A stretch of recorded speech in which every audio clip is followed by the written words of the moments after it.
What's happening, people? Welcome to Music Monday. Music Monday it is. And today in the skillet, we are on the last track on the Sage with Toad album, a tune I wrote many years ago called Better. Wow, this one's kind of cool. We got some interesting little pieces in this one.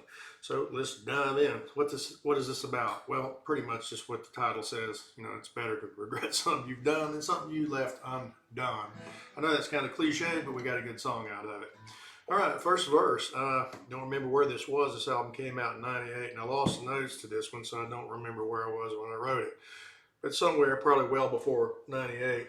Gene Bass and I had got a bottle of Maker's Mark whiskey one night, and we were sitting down discussing all the world's issues and solving the world's problems, and that's what that first verse is about. Me and Gino sitting down discussing that, and our conclusion was, well, you know, it's probably better to try and do this rather than not. I think that was the conclusion, kind of that old saying, nothing beats a failure but a try. Kind of ties into the same theme.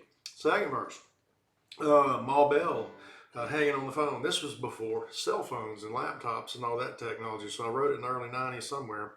Ma Bell, she's loving me, and Ma Bell is reference to Southern Bell Telephone, which was the big telephone network.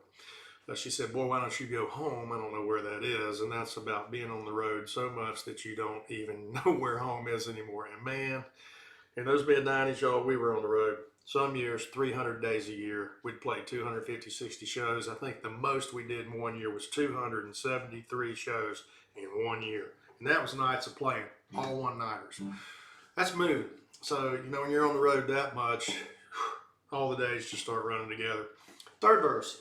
Oh, it's about being seduced or getting into a relationship that you know going in is probably not a good idea for whatever reasons. Yet you do it anyway. And you say, well, you know, I'd rather try it than not. You never know. So last verse is about trying to make sense out of all that, you know, taking the chance, going to your happy place, your place to unwind and get away from it. And I'll just say a reference I know where there is sun, and it's better to regret something you've done. So make time for yourself is basically what that's about. All right, guitar players, let's get into this has got some cool stuff in it. First thing, it's in drop D. So take both these, tune them down to D. So it's in the key of G, but that first little lick is you're playing like an A chord, and it's a banjo roll, and you're hammering your pinky finger on the second string on the second fret. And when you hammer on the second, you're pulling the first string. And then a backward roll, just down the line.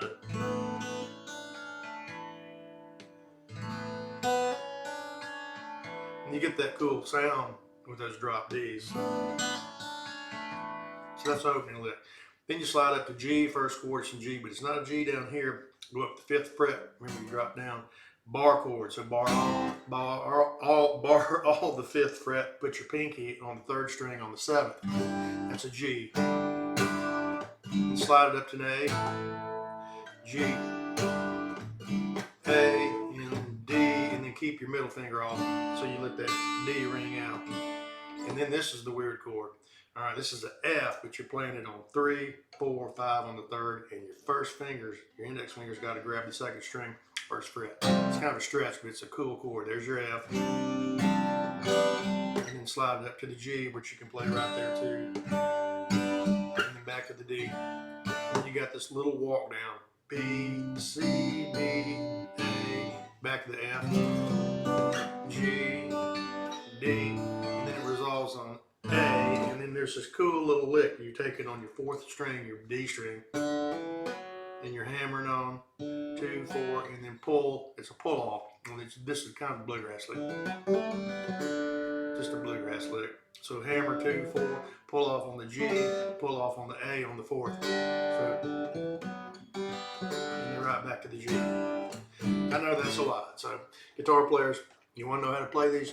Join my Patreon membership. Chime in. I make videos, or we'll do a Zoom. Break it down and really show you how you do it, because there's a little bit of picking in it. So it's a cool tune, and that's what we got in the skillet today.